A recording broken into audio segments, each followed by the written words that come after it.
Everyone, welcome to my channel AGVSR। इस वीडियो में हम स्टडी करेंगे variation in metallic and non metallic property in modern periodic table, जो हेनरी मोजले ने दी थी 1913 में। उसमें जो ग्रुप और पीरियड बनाए गए थे। तो आज इस वीडियो में हम स्टडी करेंगे कि अलोंग द पीरियड और डाउन द ग्रुप जो मेटालिक और नॉन मेटालिक प्रॉपर्टी है वो कैसे वेरी करती है। ठीक है, मेटालिक करैक्टर का मतलब क्या होता है? लॉस ऑफ इलेक्ट्रॉन, या हम जो एलिमेंट इलेक्ट्रॉन को लॉस करते हैं हम बोलते हैं उनको इलेक्ट्रोपॉजिटिव या मेटालिक नेचर के हैं। ठीक है, देखेंगे जो मेटालिक करैक्टर है डाउन द ग्रुप कैसे वेरी करता है। ठीक है, तो metallic character down the group increase होता है। क्यों होता है?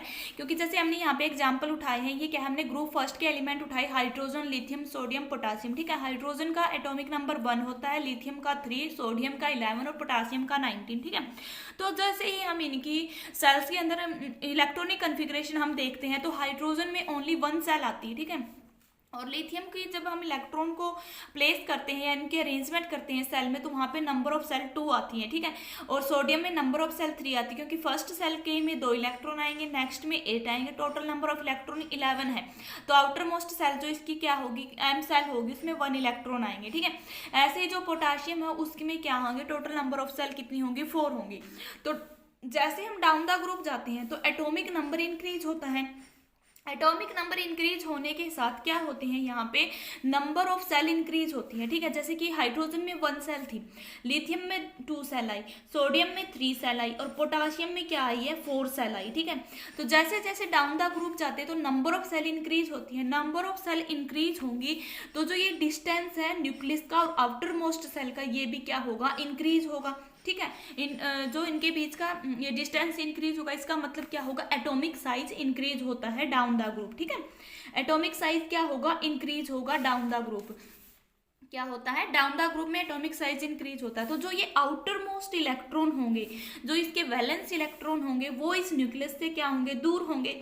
जितना दूर होगा इनके बीच का ये डिस्टेंस जितना ज़्यादा होगा, तो ये इलेक्ट्रॉन है ये ईजिली क्या होंगे, यहाँ से बाहर जाएंगे, यानी कि वो एलिमेंट अपने आउटर मोस्ट इलेक्ट्रॉन को ईजिली से छोड़ देगा। और जो एलिमेंट इलेक्ट्रॉन को छोड़ता है वो कैसे नेचर का होता है, मेटालिक नेचर का होता है। ठीक है, तो इससे हमें क्या किस बात की नॉलेज आई कि जब डाउन द ग्रुप जाते हैं तो नंबर ऑफ सेल इंक्रीज होने के साथ क्या होते हैं, जो वैलेंस इलेक्ट्रॉन का न्यूक्लियस के बीच का डिस्टेंस है वो ज़्यादा हो जाता है। ज़्यादा होने की वजह से वो एलिमेंट अपने वैलेंस इलेक्ट्रॉन को ईजिली से बाहर छोड़ देते हैं। ठीक है, तो देखो metallic character increase down the group, as we move down the group number of valence shell increase. ठीक है, this is due to distance between nucleus and outermost shell increase, जो मैंने अभी बताया है।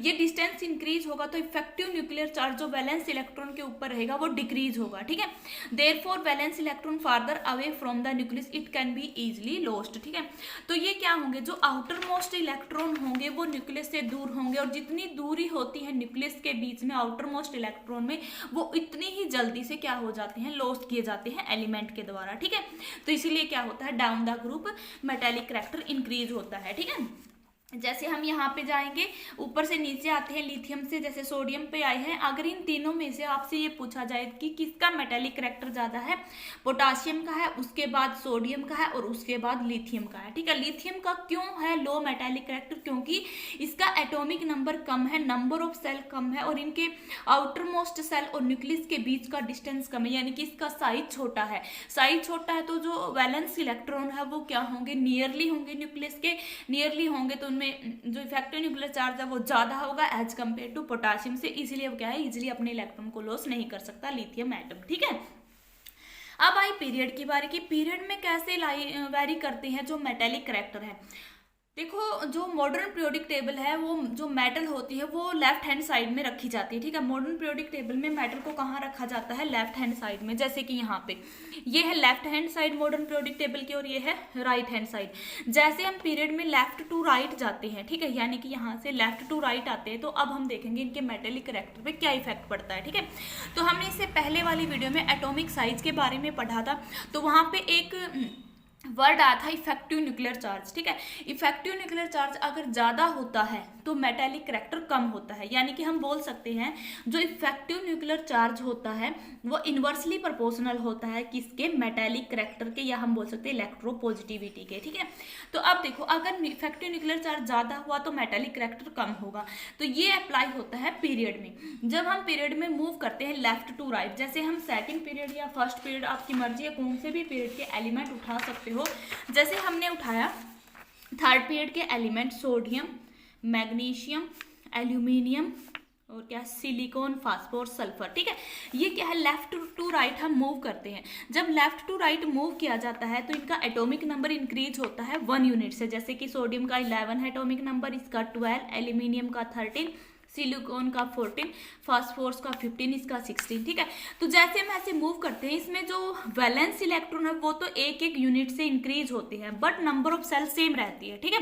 क्योंकि इन सभी की जब आप इलेक्ट्रॉनिक कन्फिग्रेशन करोगे सेल में तो इन सभी की KL सेल में ही अरेंजमेंट होगी, ठीक है। लेकिन जो वैलेंस इलेक्ट्रॉन होंगे वो एक एक यूनिट से बढ़ेंगे। जैसे हम सोडियम का करते हैं 2 8 1 होगा, 3 सेल आई, मैग्नीशियम में 2 8 2, यहाँ पे भी 3 सेल आई, एल्यूमिनियम में 2 8 3, यहाँ पे भी 3 सेल आई, KLM।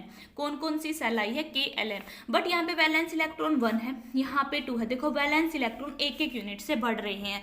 तो देखो सेल तो नहीं बढ़ रही है लेकिन जो इनका इफेक्टिव न्यूक्लियर चार्ज है वो बढ़ रहा है, ठीक है। जैसे कि हम यहाँ पे ऐसे करते हैं, ये 3 सेल आती है इन सभी में।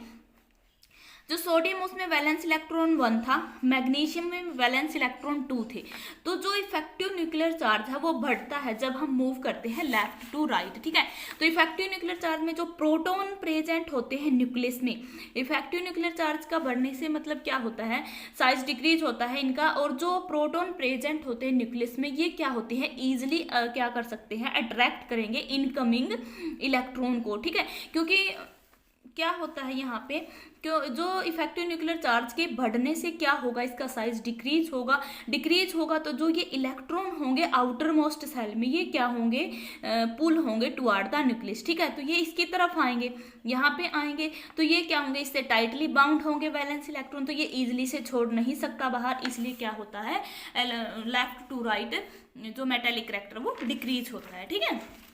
तो देखो along the period metallic character decrease because effective nuclear charge on valence electron increase। तो आपको बस यही एक कॉन्सेप्ट याद रखना है, जब लेफ्ट टू राइट हम मूव करते हैं मेटेलिक करैक्टर डिक्रीज होता है, लेकिन टॉप टू बॉटम मूव करते हैं ग्रुप में तब ये इंक्रीज होता है, ठीक है। डिक्रीज क्यों होता है पीरियड में, क्योंकि इफेक्टिव न्यूक्लियर चार्ज इंक्रीज होता है। Due to this valence electron tightly bound to nucleus, tendency to loss electron decrease, ठीक है। क्योंकि इफेक्टिव न्यूक्लियर चार्ज के इंक्रीज होने से जो ये वैलेंस इलेक्ट्रॉन ये टाइटली बाउंड होंगे न्यूक्लियस के साथ। अगर ये इसके साथ टाइटली बाउंड होंगे तो जो टेंडेंसी है एलिमेंट की इलेक्ट्रॉन को छोड़ने की वो क्या होगी, डिक्रीज होगी। और इलेक्ट्रॉन को छोड़ने की टेंडेंसी को ही क्या बोला जाता है, इलेक्ट्रोपॉजिटिव मेटेलिक करैक्टर बोला जाता है, ठीक है। तो उम्मीद है कि आपको ये समझ में आया होगा। अब हम बात करते हैं जो इसका नॉन मेटेलिक करैक्टर है, ठीक है। नॉन मेटेलिक करैक्टर का मतलब क्या होता है, गेन ऑफ इलेक्ट्रॉन, ठीक है। नॉन मेटेलिक का मतलब होता है गेन ऑफ इलेक्ट्रॉन, या हम इसको इलेक्ट्रोनेगेटिविटी भी बोल सकते हैं, ठीक है। तो नॉन मेटल कहाँ पे होती है, राइट हैंड साइड में प्रेजेंट होती है। और नॉन मेटल करैक्टर कब शो करता है एलिमेंट, जब वो इलेक्ट्रॉन को गेन करता है, ठीक है। देखो अब मैं आपको बताऊं, नॉन मेटेलिक करैक्टर और इलेक्ट्रोनेगेटिविटी सेम है। अगर इसकी डेफिनेशन पूछी जाती है इलेक्ट्रोनेगेटिविटी की तो आप क्या बोलोगे, the tendency of an atom to attract electron pair toward itself in a molecules, ठीक है। जो एटम की टेंडेंसी होती है इलेक्ट्रॉन को गेन करने की किसी दूसरे मॉलिक्यूल से, तो वो टेंडेंसी क्या कहलाती है, इलेक्ट्रोनेगेटिविटी कहलाती है उस एलिमेंट की, ठीक है। तो आप वीडियो को पॉज करके जो नोट्स मैंने बनाए हैं उनको आप राइट डाउन कर सकते हो अपनी नोटबुक में, ठीक है। तो देखो अब हम वेरिएशन देखते हैं कि कैसे जो नॉन मेटेलिक करैक्टर है वो अक्रॉस ग्रुप चेंज होता है, ठीक है। ग्रुप में हम देखते हैं टॉप टू डाउन। तो देखो अगर आपको मेटेलिक करैक्टर समझ में आया है, अगर आपको मेटेलिक करेक्टर समझ में आया है कैसे वेरी करता है, क्योंकि देखो down the group metallic character increase होता है, तो नॉन मेटेलिक करेक्टर इसके जस्ट अपोजिट है, नॉन मेटेलिक करेक्टर डिक्रीज होगा डाउन द ग्रुप। क्यों होगा? क्योंकि नॉन मेटेलिक में क्या होता है, गेन ऑफ इलेक्ट्रॉन, ठीक है। तो जैसे जैसे हम ऊपर से नीचे आते हैं, जैसे हाइड्रोजन, लिथियम, सोडियम, पोटाशियम, जैसे हम ऊपर से नीचे आते हैं तो क्या होता है, एटॉमिक नंबर इंक्रीज होता है। एटॉमिक नंबर के इंक्रीज होने से नंबर ऑफ सेल इंक्रीज होंगी, नंबर ऑफ सेल इंक्रीज होने से एटॉमिक साइज इंक्रीज होगा, ठीक है।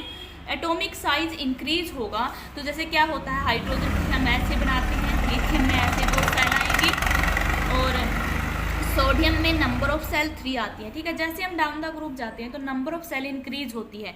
तो जो ये न्यूक्लियस है और जो आउटर मोस्ट सेल में इलेक्ट्रॉन प्रेजेंट है, इनके बीच का डिस्टेंस ज़्यादा होता जाता है। अगर बीच का डिस्टेंस ज़्यादा होगा और जो प्रोटॉन प्रेजेंट होते हैं न्यूक्लियस में, वो क्या होंगे, आप इतनी ईजिली बाहर से आने वाले इलेक्ट्रॉन को एक्सेप्ट नहीं कर सकते, यानी कि इलेक्ट्रॉन को गेन करने की टेंडेंसी कम होती है जैसे जैसे एटॉमिक साइज इंक्रीज होता है, ठीक है। तो डाउन द ग्रुप में क्या होगा, नॉन मेटेलिक करेक्टर डिक्रीज होगा, ठीक है। In group electron activity decrease from top to bottom due to increase atomic size and decrease effective nuclear charge, ठीक है। क्योंकि क्या होता है, जो नंबर ऑफ सेल इंक्रीज होगी, नंबर ऑफ सेल इंक्रीज होने से क्या होता है, जो टेंडेंसी होती है इलेक्ट्रॉन को गेन करने की, वो क्या होती है, डिक्रीज हो जाती है, ओके।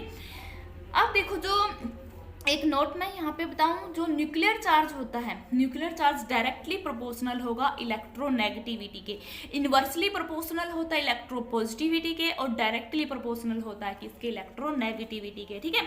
जैसे हमने देखा ग्रुप के केस में जो इफेक्टिव न्यूक्लियर चार्ज है वो डिक्रीज होता है। अगर इफेक्टिव न्यूक्लियर चार्ज डिक्रीज होता है तो क्या होगा, उसका जो इलेक्ट्रोनेगेटिविटी है वो भी डिक्रीज होगी, क्योंकि ये दोनों के दोनों क्या होते हैं, डायरेक्टली प्रोपोर्शनल होते हैं, ठीक है।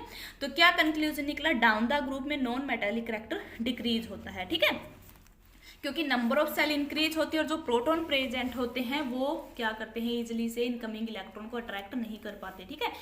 अब देखो, variation of non metallic character along the period left to right. अब मैं आपको पीरियड में बताऊंगी लेफ्ट टू राइट। जैसे सेकेंड पीरियड उठाते हैं, सेकेंड पीरियड में क्या होता है, सेकेंड पीरियड में ये आता, जैसे क्या क्या है, lithium, beryllium, boron, carbon, oxygen, ये आती है सेकंड पीरियड में, ठीक है। सेकंड पीरियड के एलिमेंट क्या क्या है, lithium, beryllium, boron, carbon, nitrogen, oxygen. यहाँ पे 3, 4, 5, 6, 7, 8 ये इसका एटॉमिक नंबर, ठीक है। तो जब लेफ्ट टू राइट मूव किया जाता है, लेफ्ट टू राइट मूव करते हैं तो जो न्यूक्लियर चार्ज है, इफेक्टिव न्यूक्लियर चार्ज है, वो क्या होता है, इंक्रीज होता है, ठीक है। इफेक्टिव न्यूक्लियर चार्ज इंक्रीज होगा तो एटॉमिक साइज डिक्रीज होगा, ठीक है, एटॉमिक साइज डिक्रीज होगा। एटॉमिक साइज डिक्रीज होने से जो प्रोटॉन प्रेजेंट होते हैं न्यूक्लियस से, वो क्या होंगे, नियरली होंगे किसके, जो आउटर मोस्ट सेल में इलेक्ट्रॉन प्रेजेंट है, और जो ये प्रोटॉन है वो बाहर से आने वाले इलेक्ट्रॉन को इजीली से क्या कर लेंगे, अट्रैक्ट कर लेंगे। यानी कि साइज के छोटे होने से, इफेक्टिव न्यूक्लियर चार्ज के ज़्यादा होने से जो टेंडेंसी होती है एलिमेंट के इलेक्ट्रॉन को गेन करने की, वो ज़्यादा हो जाती है। तो क्या कंक्लूजन निकला है, along the period left to right जो इलेक्ट्रोनेगेटिविटी है वो इंक्रीज होती है, यानी कि नॉन मेटेलिक करेक्टर इंक्रीज होता है, ठीक है। देखो, in a period non metallic character या इलेक्ट्रोनेगेटिविटी हम बोल सकते हैं वो इंक्रीज होगा from left to right because atomic size decrease, effective nuclear charge on valence electron increase, due to it proton of nucleus easily attract upcoming electron, okay. तो जैसे कि मैंने यहाँ पे ये सेकेंड पीरियड के एलिमेंट दिखाए हैं, तो जैसे हम मूव करते हैं लेफ्ट टू राइट तो क्या होता है, नॉन मेटेलिक करेक्टर इंक्रीज होता है, ठीक है। अब देखो एक क्वेश्चन है, जो लिथियम है और जो फ्लोरीन है, जो हमने कौन से पीरियड के एलिमेंट है, ये ग्रुप थर्ड के एलिमेंट है। जैसे ग्रुप थर्ड पीरियड में कौन कौन से एलिमेंट आते हैं, ये हम सेकेंड पीरियड में उठाएं, कौन कौन से हैं, लिथियम, जैसे कि यही है लिथियम, बेरिलियम, ये सेकेंड पीरियड के एलिमेंट हैं। तो यहाँ से एक क्वेश्चन अराइज किया गया है कि जो लिथियम है और जो फ्लोरीन है, इनमें से कौन सा ज्यादा नॉन मेटेलिक नेचर का है, किसकी इलेक्ट्रोनेगेटिविटी ज्यादा है? तो हम क्या बोलेंगे, फ्लोरीन की इलेक्ट्रोनेगेटिविटी ज्यादा है। क्यों? क्योंकि फ्लोरीन का इफेक्टिव न्यूक्लियर चार्ज ज्यादा है और फ्लोरीन की टेंडेंसी होती है इलेक्ट्रॉन को गेन करने की, ठीक है। बट जो लिथियम है, लिथियम का क्या है, जो नेचर है वो नॉन मेटेलिक क्यों नहीं, ये इलेक्ट्रोनेगेटिविटी इसकी कम क्यों है फ्लोरीन के कंपैरिजन में? क्योंकि लिथियम की टेंडेंसी होती है इलेक्ट्रॉन को लॉस करने की।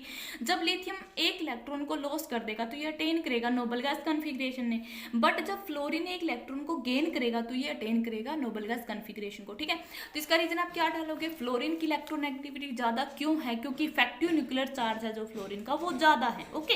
तो लिथियम की क्या टेंडेंसी है, इलेक्ट्रॉन को लॉस करने की, इसीलिए मेटेलिक नेचर का होता है।